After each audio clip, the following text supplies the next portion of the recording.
This podcast is meant for informational purposes only and is not meant to serve as investment advice. Hosts and guests may hold cryptocurrencies discussed in this episode. Opinions expressed may not reflect the opinions of Messari. Currently, the world is not on track to limit global temperature increases by 1.5 degrees Celsius, which risks irreversible climate damage.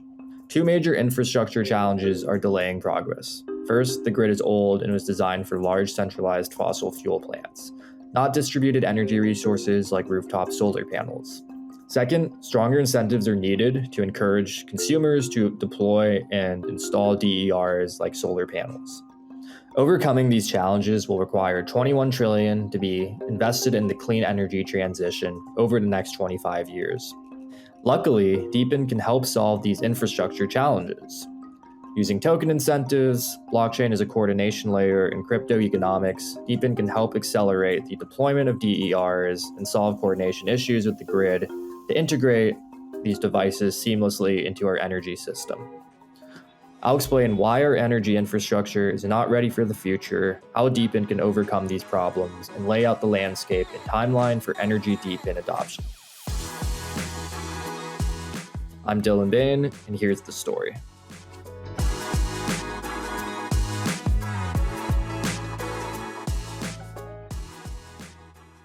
This episode of Unqualified Opinions is brought to you by Hirechain.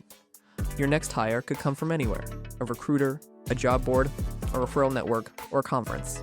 Hirechain manages hundreds of candidate sources for you, so you only see relevant applications and can focus on picking the best person for your team. On average, our customers fill open roles faster and 30% cheaper than with traditional recruiters. Leading companies like The Graph and Messari already use Hirechain. So get your time back. Talk to Hirechain today and hire the best, fast. Visit hirechain.io/Messari for prioritized onboarding.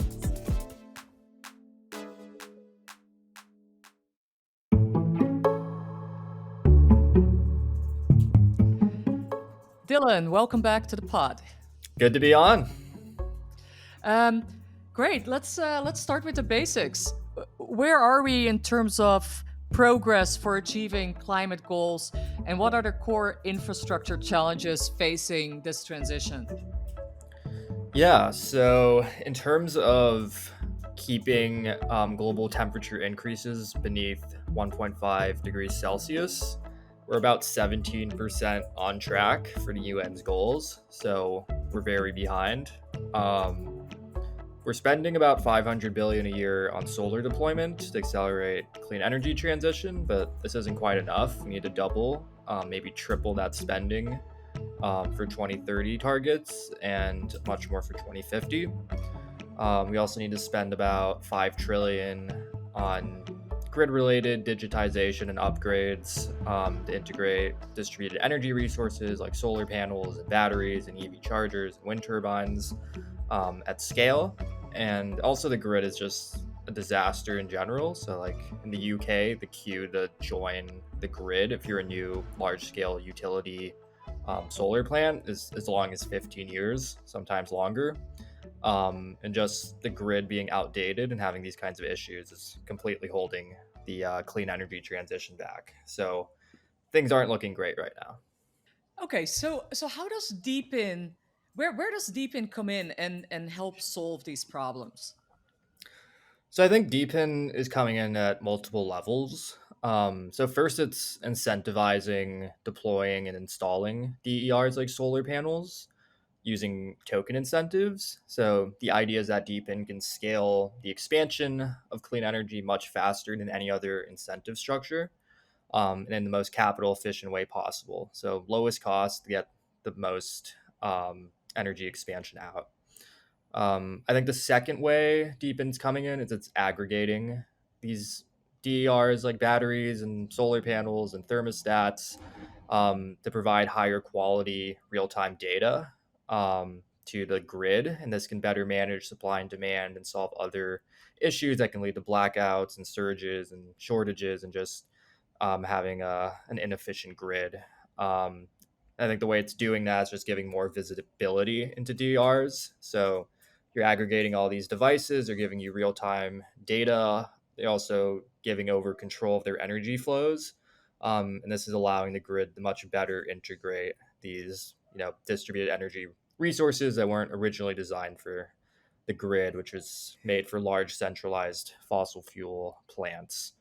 And I think the third way DePIN's coming in is not quite DePIN, but it's adjacent and related. And it's in the RWA space. So tokenizing shares in large scale solar plants, wind turbines, other projects, which is increasing liquidity, expanding access globally to a larger investment base. This is increasing the amount of funding, which leads to more projects, which means to accelerating clean energy. And so talk to me a bit about their progress so far. So, what stage are DPINs at in building these solutions? Yeah, so I think most DPINs are pretty early stage. Most have gotten their seed Series A funding this year. So from the top VCs, A16Z, Axel, USV, but they're all just kind of getting started. They're in testnet phase. They are starting to manufacture hardware and getting homes and consumers connected. So, for example, Glow is already the largest protocol by revenue in DePIN. It's doing about $50 million in annualized revenue. And it launched in January, and it's still technically in the beta phase. Then things like Star Power have tens of thousands of DERs connected to their network. Project Zero and Daylight are installing DERs in households and electrifying, and they're seeing triple digit growth month over month. So where we're at is kind of just initial testnet phase. Tokens aren't really launched yet or very rudimentary. We're more on a point system. We're kind of trying things out, seeing where there might be mistakes being made and then improving. So I think it's really just the development stage before things really start to grow and scale. Yeah, and so how large do you think the market opportunity is, and who's on the demand side compensating the energy deep in supply side? Yeah, so I think this is probably the largest opportunity in DePIN, maybe all of crypto. So, just incentivizing clean energy. This is a massive government priority, which is going to continue becoming a larger priority as we kind of approach 2030 and 2050. So basically, trillions need to be invested. We need to find the best way to do that, the fastest way to do that, the cheapest way to do that. And if DePIN can do that through its incentive structure, the addressable market's potentially in the trillions of governments just throwing all their climate related initiative money at these kinds of solutions. Um, in terms of the current market, it's usually like voluntary carbon credits or coming directly from the grid. So the voluntary carbon credit market would be around 50 to 100, maybe 250 billion by 2030. And then the grid problem, it's estimated at 2 to 5 trillion. Um, how much of that you can capture in revenue is a bit unclear, since a lot of these tech solutions are going to decrease the costs of the grid. But we think it's at least 20 billion a year in revenue in terms of the opportunity. And the demand side is individuals you want to offset their carbon emissions, corporations wanting to do that, governments, and then the grid and virtual power plants, all these programs related to the grid who are looking to increase efficiency and decrease their costs. Is there anything unique to energy deepins that differentiates this sector from the rest of deepin? Yeah, I'd say first it's by far the largest addressable opportunity, just with the figures I cited. Another thing is that solar panels and wind turbines in particular, the costs are like almost completely upfront and then negligible ongoing costs. So you can just keep producing energy forever without really any cost. Um, so basically, all the investments up front. DePIN's very good at getting people to take large upfront investments just because they get asymmetric upside if the token appreciates a lot in value down the road. And that's very hard to create the same incentive structure in Web2 using discounts or cash rewards. And then across the rest of DePIN, there tend to be higher ongoing costs, not just like very high upfront costs. So I think that's a big differentiator. I think another is DePIN is also much more capital needed upfront. So instead of buying, a helium or demo device for a couple $100s, it's often going to be in the thousands to deploy solar panels or batteries. So you might need more external financing to come in, large funds who are, trying to get these DePIN incentives and rewards, and that might kind of differentiate it, because I think most DePIN's kind of just coming out of consumers' pockets directly rather than having more complex financing. So let's switch gears for a moment here. What are the largest roadblocks to energy DePINs achieving their vision?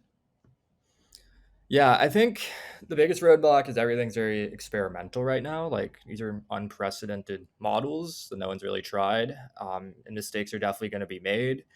And obviously, these networks run on decentralized code, which makes things more complicated, and they need to learn from those mistakes. So that might delay progress for a little bit. I'd say other issues are just finding sustainable tokenomic models where once you hit a long run equilibrium for supply and demand, you can continue incentivizing the network's growth. Um, and then I think regulations. I think this is probably better for DePIN than the rest of crypto, just because um, DePIN success aligns with the government's success in terms of transitioning to clean energy. But there's, the whole system was not designed for these kinds of structures, and things will need to change a little bit to make this work. Where should we expect the energy and DePIN sector to be in 1 year then? Yeah, so I think protocols like Glow could easily exceed 1 billion in revenue, just because their model is built to bring in a lot of solar panels and revenue. I think there could be 500K to a million DERs connected to energy DePINs by the end of 2025. I think Glow, with protocols like Glow and Daylight and others, I think the energy sector could be the largest within DePIN by the end of next year. I think we'll also see an influx of founders building in the space. And this will still be very early stage compared to the potential of energy DePINs, but I think it'll already be one of the breakout use cases of crypto, just at its very earliest stage. Well, great to talk. Thanks. Yeah, of course. Anytime.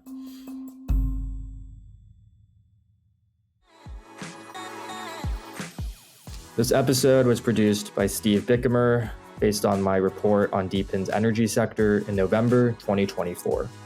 To read more about DePIN, please consider subscribing to Messari Pro at messari.io.